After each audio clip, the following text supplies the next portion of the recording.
Welcome to All Home Care Matters, the show where we discuss all things home care, with discussions on important age-related matters and topics.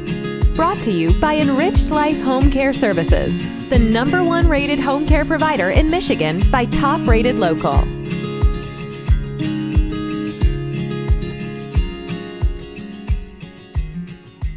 Hello, and welcome back to All Home Care Matters. If this is your first time visiting us here at the show, we want to say thank you for taking time out to be with us today. We appreciate how valuable everyone's time is, and that's why we try and make each episode here at All Home Care Matters something that will hopefully matter to you. Today, we are honored to welcome two remarkable guests, Peter and Deb. Peter and Deb are the authors of Slow Puncture and the book Walk With Me, Musings Through the Dementia Fog. Welcome, Peter and Deb. Thank you very much for the invitation. It's great to be here. Our pleasure, our pleasure. So, Peter, let's start with you. What was it like? Give us kind of an overview of the diagnosis and the immediate aftermath of that diagnosis. The diagnosis itself was, for me personally, quite a shock, really. And we're talking about dementia, correct? You were diagnosed with early onset? That's correct, yes. I was diagnosed with early onset dementia at the age of 50. I wasn't actually aware that people of my age group could get dementia. I suppose, interpretation of the condition was older people in care homes, basically. And it took about 3 years to get a diagnosis, I believe. My wife had to fight very hard and long for that. When the diagnosis did come, it was quite a shock. And it's strange, really, because it took about 10 minutes for a doctor to say, you have early onset Alzheimer's. But when I left that doctor's surgery after 10 minutes, my whole life had changed. But looking back on that, it shouldn't have changed, because I was the same person 10 minutes after a diagnosis that I was before. But I didn't quite understand that at that time. So it was quite a shock. And now, what were you experiencing leading up to getting that diagnosis? What made you go to seek out some sort of diagnosis? I ran a timber business, or as you say in America, a lumber business. And I ran that for 25 years. A very successful business, employing about 18 people. And I was finding it very difficult to run that business. I used to have a very good memory for everything to do with work. I could remember details of orders and lists, measurements, going back for years and years. I had a very good head for maths, and I was also very good at designing buildings. All of this started to change, and I was on the impression that that was to do with me being busy, getting a little bit older or whatever. But my wife noticed one day when she walked into my office that I had these little tiny post-it notes stuck all over the office because I couldn't remember things. And I think I wasn't managing the business very well. As a direct result of that, the business did fail through basically through my mismanagement over the last, I suppose, 18 months of running the business. So it was my wife who pushed, and she's the one who saw all the changes in me. Okay. But were you aware of it at the time yourself? Or did you just think you were maybe overworked or tired? I just thought I was overworked. I didn't think that there was anything really wrong. And looking back, I think it was very clear that there was. But right at that time, I wasn't. And I don't think it was denial. I think it was a coping strategy that I was using. That's what I strongly believe. I was sort of, I suppose, like most of us men do, I was burying my head in the sand a little bit because that's how we work, isn't it? No comment. So our viewers and listeners, you and Deb are not husband and wife. You're actually friends. And let Deb share with us how you and Peter eventually met. Well, I had been living in London with my husband, Martin, and we decided to take early retirement, and we moved up to a county called Suffolk, which is about 120 miles from London, without knowing anybody or without knowing what we would be doing. And I was wandering around our rather small town into the local bike shop, and Peter was standing in the bicycle shop, and the lady who owned the bike shop was telling me that Peter had just done this amazing challenge from east to west coast, and did you know he has dementia? And there he was standing in the shop. So we got chatting and we became friends that way, and started to go out on cycle rides, and just I got to know more about Peter and his condition, and he showed me the Suffolk countryside. So it was just an odd one-off meeting in a cycle shop. Wonderful. What was that like moving from a city like London? Now you're living out in the country. That had to be quite an adjustment. It was a huge adjustment. Everybody sort of knows everybody around here. So if you're a private person, it doesn't do. But the other side of that is everybody's incredibly friendly and helpful. And in London, I was working in quite a tough industry. I was working with families where young people were involved in the criminal justice system. So it was quite a rough place to be working. And suddenly I moved to Suffolk, and people said, "Good morning," in the morning, when they met you, and you looked around thinking, "What do they want?" But they didn't want anything; they were just being friendly. So it was a big adjustment, and it was a big adjustment to retire as well. But it all worked out absolutely fine. Wonderful. So you guys met in, talk about the evolution of the friendship, because you don't just go from meeting each other in a bicycle shop to writing books together, right? I mean, I think we have. Do you want to take that? One of the key things was that in the early days of us meeting, my wife was still working, because, as with so many people in my age group, we had financial issues, because I was at an age where we still had a mortgage and I couldn't work anymore because of the dementia. So it meant that she had to work, and I was on my own a lot. And I think that upset Teresa quite a bit, as I was getting a little bit mislaid around the countryside. So meeting up with Deb meant that my wife could actually carry on as normal a life as possible by still working a few days a week, and was also able to know that I was with somebody and relatively safe. And I suppose as a result of that, me and Deb spent a lot of time together, because we were both very time rich.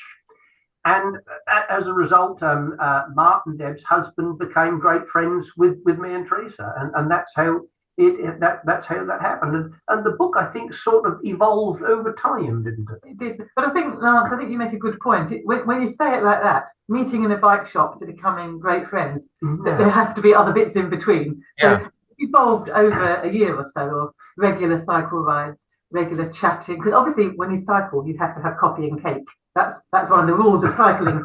So there was lots of time to chat, and for me to understand what Peter had gone through and how the dementia was affecting him, but also for me to learn about myself.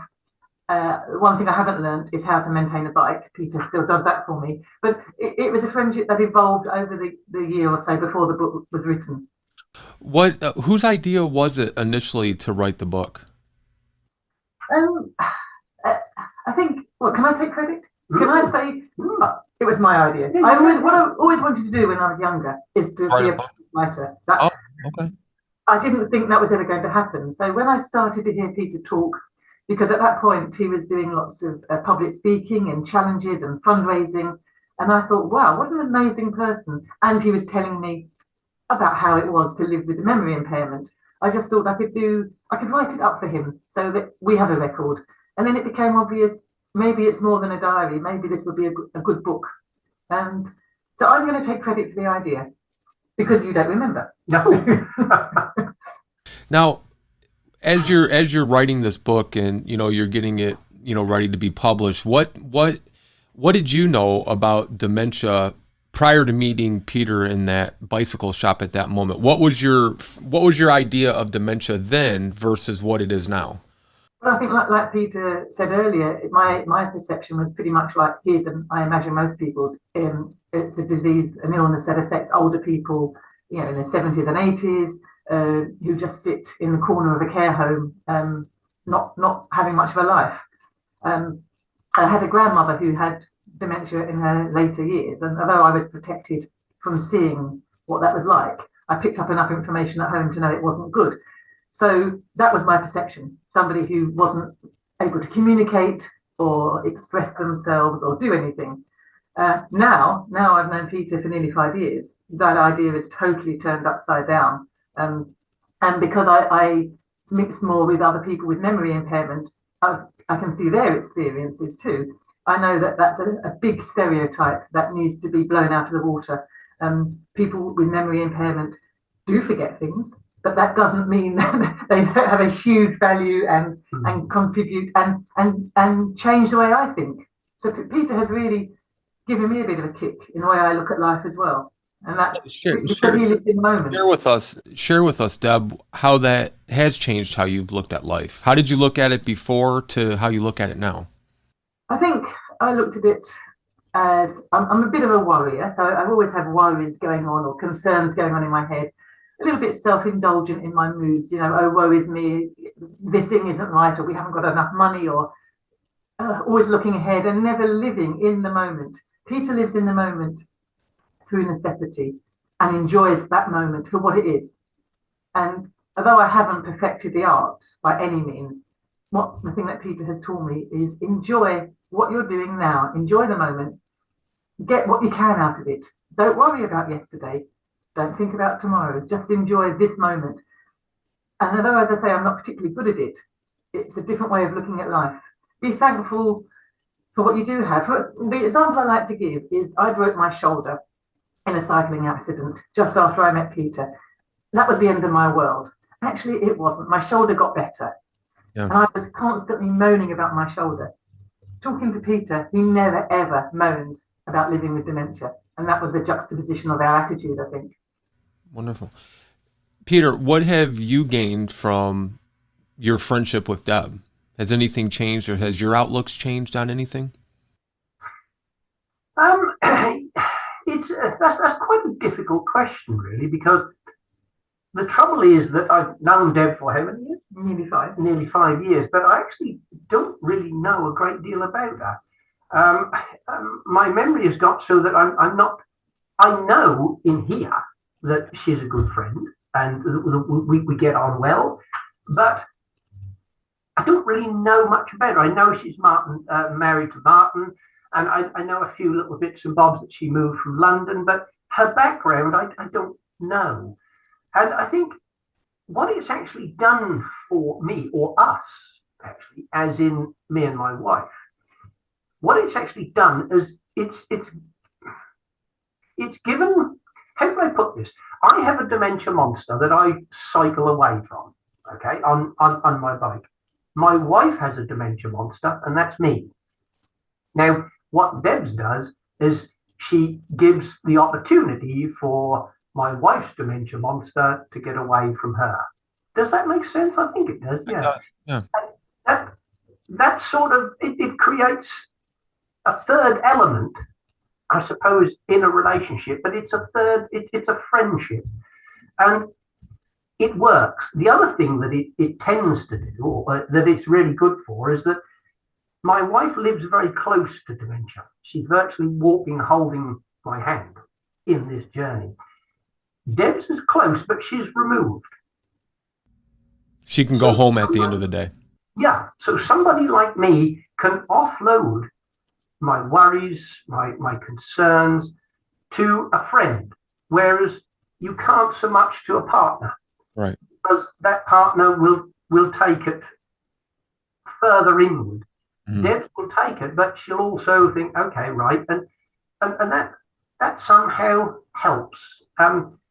Everybody should have a Deb. That's going to be the title of the next book. But I think Peter made an interesting point about friendship. He knows very little about me, and that proves actually a friendship can exist on that emotional connection. Yes. He doesn't have to know, what I watched on television last night or what I did when I was 20 or 25. He knows in the here and now we're friends. Yes. And we live that friendship in the here and now. Yeah. Well, and Peter, you have a favorite saying that you like to share, and it's dementia is a complicated condition surrounded by simplicity. Yes. Explain what you mean when you say that. Okay, so dementia is complicated, and everybody's condition is different to everybody else's. What people around us try and do is they try and delve into the complicated world of dementia. So they try and work out what their partner, a friend, mother, father, or whatever, what they're thinking. Why are they saying what they're saying? Why can they not remember? Now, you will never work that out. My father had a form of Alzheimer's in his late 70s. He lived to be 95, I think. And I learned unknowingly through my experience with him that my brothers tried to work out what father was thinking. I never did. So to give you an example of that, my mother passed away before my father did. When my father used to ask where mother was, my brother couldn't really understand why he couldn't remember why mother wasn't with us. So he would tell him that mother has died, and there would be this outpour of grief. This would then go on every 10 minutes or so. That is sort of the complicated part of dementia. The simple part of dementia is that my mother used to go on bus trips. So when my father asked me where mother was, I used to say she was on a bus trip, on a day outing, gone to the seaside. Father didn't like bus trips, so it was okay. Now, some of my brothers said that that was lying to father. Well, it was to a point, but we spend our lives telling our children that there's Father Christmas, there's the Easter Bunny, and there's all of these things. But what it was doing was it was simplifying father's world. And another thing is that if I meet somebody in the street and I don't really know who they are, and we might have met 10 minutes earlier, some people might not understand why that is and try and work that out. Whereas the simple part of dementia is the person who was with me will give me pointers. This is so-and-so. So they'll introduce their name, they'll introduce what they do into the conversation so that we've sort of roughly worked out who they are. Our minds are blank, black and white pictures, outlines, and we need people to fill them in for us. We don't need people to try and understand why we can't remember things. We need people to... Well, one of the best way of putting it, really, and I think of these things as I go along, if you're drawing a picture with a 3-year-old, you don't draw a complicated landscape or a complicated internals of a machine. You draw a flower, a sun, a stick person, stick mummy, stick daddy. That's what you draw because you enter that 3-year-old's world when you're drawing. It's a great analogy. Yeah. Why can't we do that with people with dementia? Why can't we just enter their world instead of trying to expect them to enter into our world? Yeah, that's a great analogy. And I think the answer to that, though, is people, parents and grandparents, they're used to, being around their grandchildren, having a new child. But a lot of people aren't used to having someone with dementia.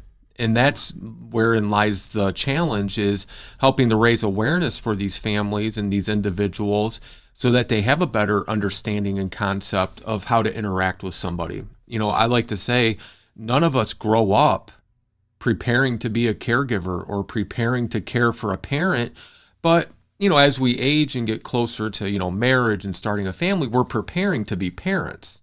There's a difference. And I think that's where the challenge is for a lot of families. I want to harken back really quick to, the book, your first book, Slow Puncture. How is that working with Peter, Deb? Was it challenging for you to, write a book with him? Peter, did you find it difficult to write a book with, no? No, I didn't find it difficult at all because all I was doing was just offloading my memories. Okay. To somebody talking, somebody was recording it, and that was it. And I've never read the book, not because I can't read, but also because if I start to read something, I immediately forget really what I've read, and that has no reference to the bit that I've already read. So I'm back to the forward. So the contents of the book, I don't really know what's in it. And I just know that it's about me and the challenges that I've had throughout my life. And I think from Deb's point of view, it wasn't hard to write, was it? It wasn't hard to write because I spent a lot of time with Peter and I can hear his voice in my head when I was writing and capturing his thoughts. But the hardest bit to write was to make sure it was written appropriately, so I didn't offend Peter. Certainly didn't want to offend his wife Teresa. Didn't want to say anything inappropriate at all. So I'd be checking in with Peter. I'm going to write about this today. Is that okay? And in the moment, he'd say yes, and I'd write about it.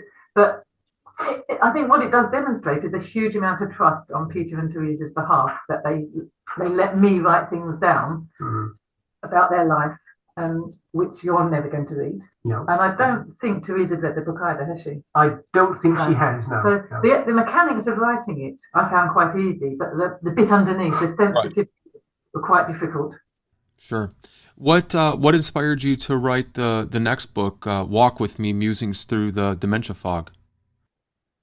There was a sort of a period of about 18 months when in the evening Peter would just send me little text messages which were his thoughts about what it was like living with dementia.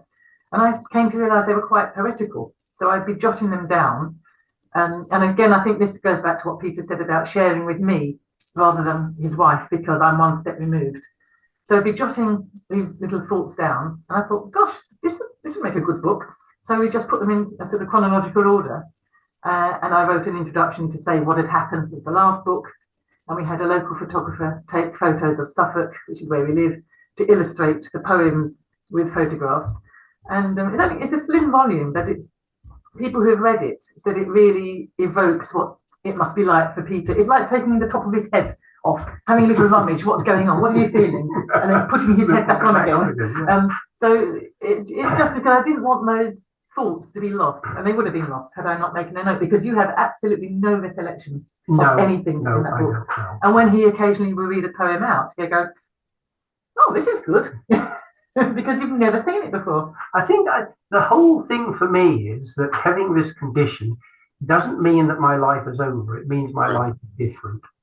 And I think this is the point that I want to make to all those people who are going through this process in our age group and have been through the process and probably will be, that dementia is not the end. And I spent 12 months being very depressed about my condition, where looking back on it, it was a necessary journey, I think, to get to where I needed to be. But looking back on it, that was 12 months wasted time, because, we can still, people with dementia can still achieve so much. And that's the important message, that I suppose the foundation that I try and build all the talks and that on, really. Are the two of you familiar with Dr. Jennifer Butte? I am, and I actually did a little interview with her for AlzAuthors for one of their blogs. And her sort of 3 principles of living with dementia, fascinating. Well, and she's such an inspiration, and for our viewers and listeners who aren't familiar, she's in England, and I apologize, I don't know where at exactly, but she was a well-known doctor, and she ended up diagnosing herself and stepping down from practice, but she still contributes just such enormous awareness and support to the Alzheimer's and dementia community. So I see a lot of that similarity here with the tremendous work that the two of you are doing. I think similarly with Wendy Mitchell, who I think was kind of the pioneer of actually writing about her experiences. She does a lot of that too, or we do some of what she does. Is a huge presence that she has, and she's created a huge awareness. And if we can achieve half of that, I think we'll be doing well. Yeah. My father lived very well with dementia for 25 years, and I don't think I really understood, I think, the positive impact I had on him at that time. I was just doing a son-father thing in a very normal way, but I come to realize now how important that was for him, and that support that I gave my father meant that he went on for 25 years with the condition very, very well, actually. And that's another important fact. Support and care, 2 different things. Have your brothers treated you differently, Peter, since your diagnosis, or has your relationship changed at all with them? Yes, it has. Unfortunately, I have some family members who have no communication with me at all, and I have one brother who I do have a lot of communication with. We get on very, very well, but he doesn't like to acknowledge the fact of my condition. So I don't think anything is ever spoken about it with him whatsoever. I'm just as I always have been. And I kind of wonder, and of course, I have no idea, but I'm wondering if maybe that's out of their own fear rather than anything to do with you, but just their own personal fear that maybe they see, well, this could happen to me now, Yeah, I don't criticize their decision. They have, like you say, their own reasoning behind it, and it's sad in one way, but then there are positive reasons for it. I'm sure, and maybe things will change as time progresses. But my life is still very, very full. So we've got to look at the positives and not the negatives. Absolutely. So, that leads me to my next question, Peter. You feel really strongly that better support from those with memory impairments will delay the need for care. That's an interesting statement or perspective. Will you elaborate what exactly you mean by that? Yeah, I think that supporting people with dementia to do what they want to do when they want to do it, to keep active and to keep doing things like me doing my cycling and all the talks and things that I do, I believe will not cure the condition, but it will stabilize it. Sure. And I think that's so vitally important. Now, my father ran the sawmill before me. He started the business in 1947. And when he got his condition, he couldn't work anymore, so I took the business off him. He was technically retired at that time, but he still came up the sawmill every day, still doing the same sort of thing. It didn't matter whether he forgot things. It didn't matter whether he did things wrong. That didn't matter. He had a purpose. A purpose, yes. And that purpose was so important. Now, I didn't realize that at the time. I realize that more so now. Mm-hmm. So if we support people with dementia, then care becomes a lot further down the road. If you've got a car and the window wipers don't work, it doesn't matter. It still functions. That's fine.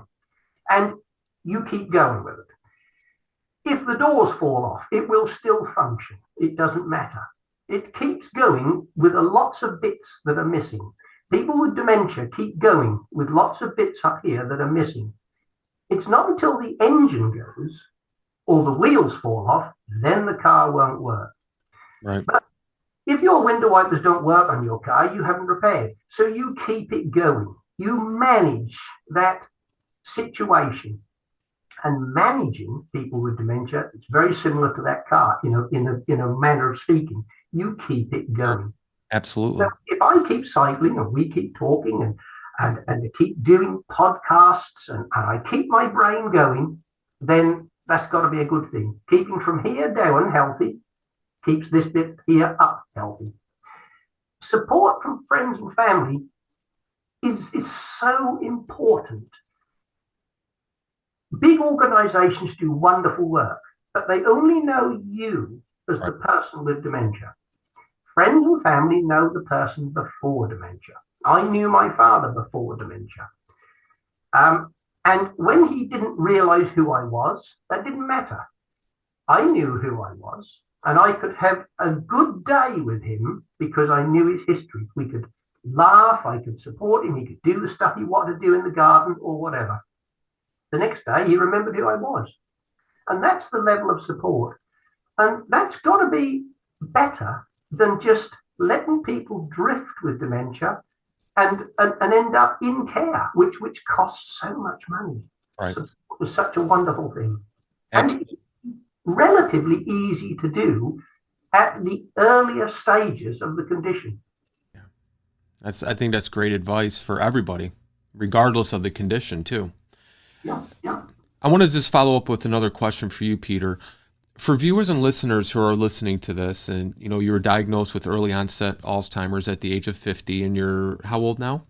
50, 58, apparently. And they're thinking, he's doing all of this with an Alzheimer's diagnosis. How does he go on a cycling trip by himself and not get lost and not be able to find his way home? Walk people through that so they have a better understanding of how you are managing, and living day to day. Okay, right. We'll start off with the cycling. I cycle very rarely on my own. The only time I will cycle on my own is from my village to this town that we're in now, which is 3 miles and 1 right turning. That's it. I don't cycle anywhere else on my own. I only cycle with others, like Deb or my wife. I can only do what I do with the support of friends and family. I wouldn't be able to do it on my own. I don't do social media now like I used to. I find that very complicated, so I leave that to Debs and Teresa and my daughter. I don't have much to do with managing the finances of the house anymore. I leave that to my wife, and bearing in mind that I used to run a business employing 18 people, and there was lots of finances to run. I did all of those things. My short-term memory is not that good, I think that's fair to say now. I don't know what I've done this morning. I don't know. I don't even know what time it is here because there's no clock at the moment. So there's so many things that I don't know. But like most people with dementia, we look okay. And we give the impression that we can do so much. And I think that's the problem. It's not like a broken arm or a missing finger or something like that. It's internal. So people respond to what they see. They don't respond to what's within. And my wife, if she was here now, she would, I'm sure, have a very long list of the things that I don't do as well as I used to. But we tend, people with dementia, not to even look at those lists. We tend to focus on the list of what I can do. Right. And I think because we look so well and act so well, people get the impression that maybe the diagnosis is not what it is. Has this man really got dementia? Well, when you've had doctors who have trained for many years and give you a diagnosis and you take medication for it, it's pretty evident that it is there. There's no two ways about it. I mean, I don't read now. I don't write much. Oh dear, it's just depressing even giving the list out, if you know what I mean. But, but the other side to that. So Lance said, explain to people how you do all these things, and you said, oh, you don't go out on your own. Maybe not. But when we go out together, it is Peter to whom I look for how to get from A to B. Yeah. My presence there isn't as a navigator, or we'd never get anywhere. My presence is as a comfort, almost as support. Yeah, support. Yeah. Peter will fix my bike. Peter will notice anything that's wrong with my bike. He'll hear any noise that doesn't sound quite right. So it is a mutual thing. It is reciprocated. I couldn't do what I do without Peter. And I think also I've lived in the same area for my entire life. So I do know my way around here quite well to a point. And also I do follow the road signs. We have plenty of, we're very lucky here. We have lots of cycling routes, cycling 1 and cycling 41. And the routes are very, very clearly marked. And because I've been cycling those routes since, I suppose the late 70s, it's pretty much ingrained in there. Long-term memory, yeah. And you hit something so crystal clear on the head, Peter, that I just want to elaborate on that. Oftentimes families, because our company, we take care of countless number of families with dementia, Alzheimer's, or any number of issues that they need care and support for. And the children, oftentimes, there's usually the one. In your case with your father, you were the one. But other families, there's usually that one child who identifies and sees that there is an issue, but then the other siblings maybe don't want to acknowledge it, don't want to believe it, or they'll call mom and have a very short, superficial conversation on the phone. And then they'll tell their sibling, no, I talked to mom. She sounded fine. She said it's beautiful. She's having a good day. That's the superficial. That's the top layer. But then is mom balancing her checkbook? Is mom paying her property taxes? Is she writing checks and balancing her checkbook? And I think you nailed it, Peter, when you said, this is unlike any other condition where you can look at the person and, oh, they look fine to me.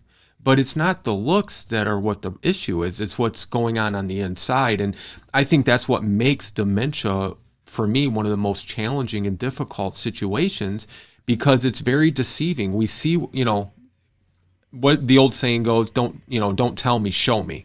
Well, if I show you, well, you look fine, Peter, and then nothing's wrong, and it's really, you have to spend some time with that person and get inside of what's going on to their day-to-day life and, their finances and everything else, and even to how they're eating and sleeping and, taking care of their hygiene, which makes it so challenging for so many families.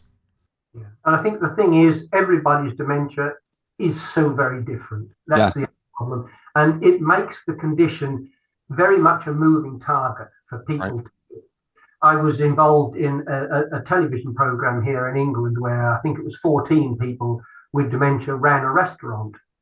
And we did all the tasks that you do in a restaurant. It was to show people that people with dementia could still achieve things. Contribute. 14 of us, we all had different problems to deal with our condition. There wasn't one of us who had the same thing as the other person. But when we came together, we did support each other very, very well. We had that peer support.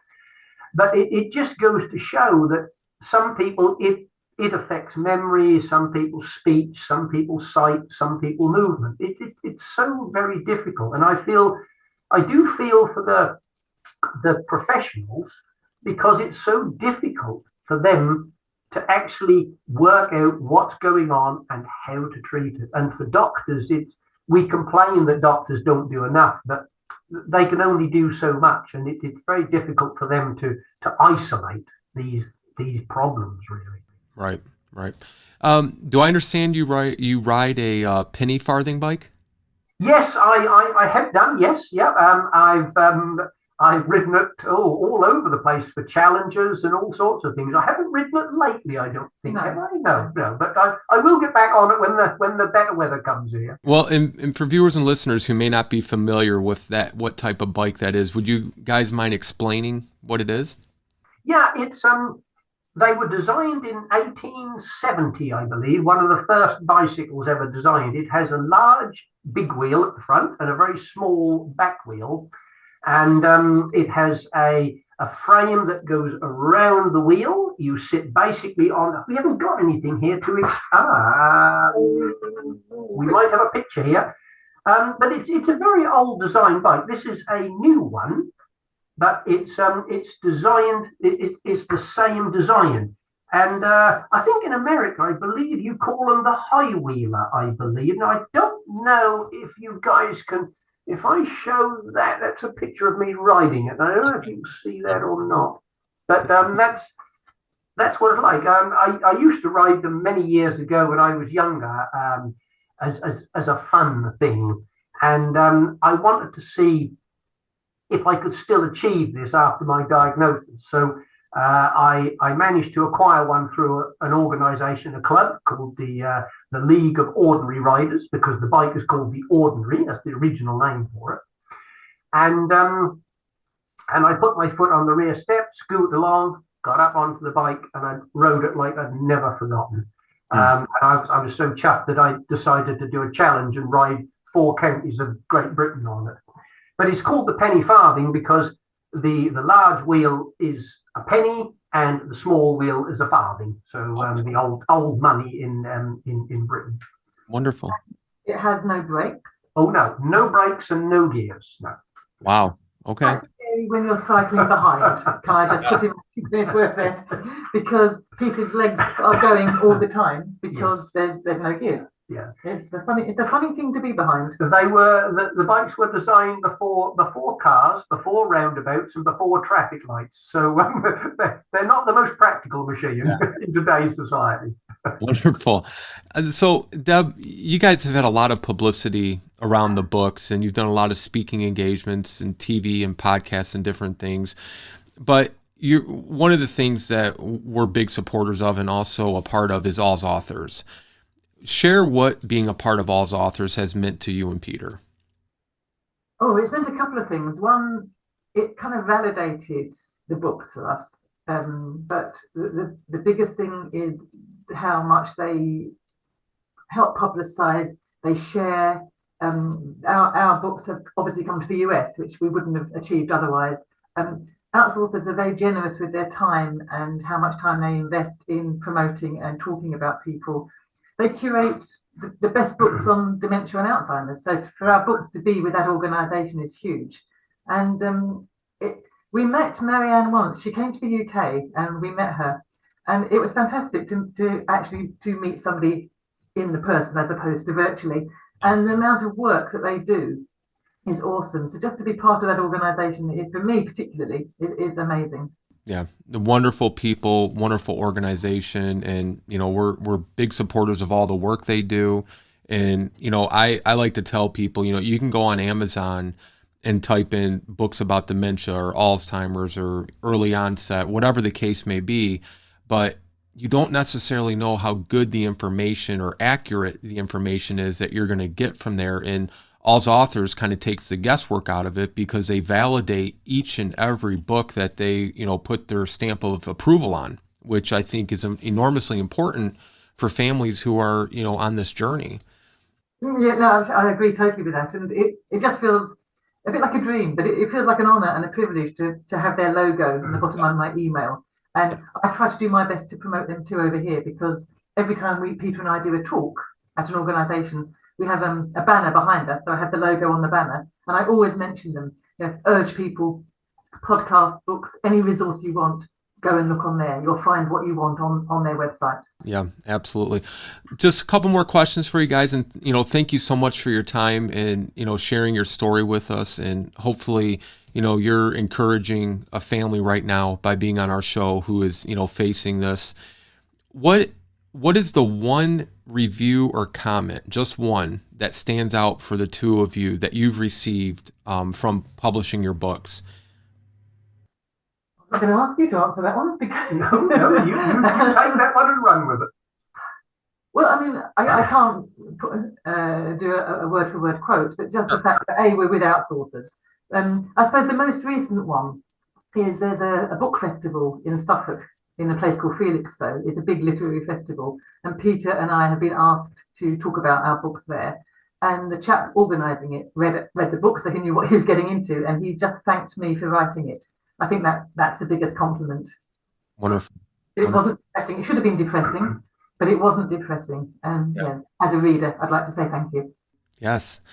And what's the next phase for Peter and Deb? What's next for the two of you? I think I would like to keep living well, and I want to keep showing people that it's possible to live well. And there are many things that I still want to achieve. I've got these wonderful ideas about doing things, challenges and things like that. But the only problem is that I come up with the idea, but others have to make it happen. And that creates a lot of workload. So I don't think we shall be raising any more money for any Alzheimer's charities, because we feel as though we have done that. But I think I will keep doing personal challenges with friends and family, and we'll keep putting them out there. But the next one, we're not 100% sure. I have got this idea that before I'm finished on this earth, I want to cycle the length of Britain. I've done the width, and I want to cycle the length. A man with Alzheimer's cycling from the bottom of the country to the top of the country. That would be a great thing. But we need to do that summertime because we're going up to Scotland. Now So we're in the States, so we use miles and not kilometers. How many miles is the length of the island? 1,000, I think. 1,000. Wow. Yeah, from Land's End to John O'Groats. 998 or something like that anyway, yeah. But on average, we were What's the width? 600, 700, 800 miles a month anyway, so we do a lot of mileage in our cycling. We do, yeah. What's the width? Do you know offhand? When I cycled across the country on my first challenge, I followed the cycle routes, which made it longer because they sort of tend to wiggle about a bit. And I think it was 320 miles, I believe, across. Wow. Well, I just think the two of you are amazing, and we're honored to have you both as our guests and to be friends with you. And hopefully we'll talk to you again in the future, maybe when you decide to do your next big journey across the country. We can get you on the show and we'll do an interview about it. Oh, wow. Now we could do an interview midway, halfway. Yeah, absolutely. Call us from Buckingham Palace. Absolutely. Well, I must say it's been a great pleasure to come on. It's a wonderful thing, and it's, for me personally, it's a wonderful thing to have achieved so much in 8 years after a diagnosis. I've achieved more since diagnosis than I had in the 8 years before diagnosis. So that's got to be a good thing. It's as though my life has taken a different direction and different opportunities, and that's what we've got to do. It's really good to be here. So thank you very much for the opportunity. Thank you for all you two are doing to raise awareness and to just, live with dementia. I call it living with rather than suffering with. And I think you're a true testament to how you can live with dementia. And we just appreciate you both, and we'll look forward to having you back on again in the future. Thank you. Thank you. Hi, good morning. My name is Peter Berry, and today on National Poetry Day, I shall be reading 3 poems from my book. Okay. The first poem. I stand in the eye of my dementia storm, trying to focus on the thoughts that circle me. Faster and faster they twist. As I reach out and grab them, they turn to dust and are gone. And yet I stand in the eye of my dementia storm, safe and calm and happy as always. Poem number 2. Dementia is a rocky, uneven path of treacle that I walk daily. Some days it's thick and sticky, some days soft and smooth, but never sweet or nice tasting. Dementia, the bitter taste in my mouth. Poem number 3. Unpredictable dementia.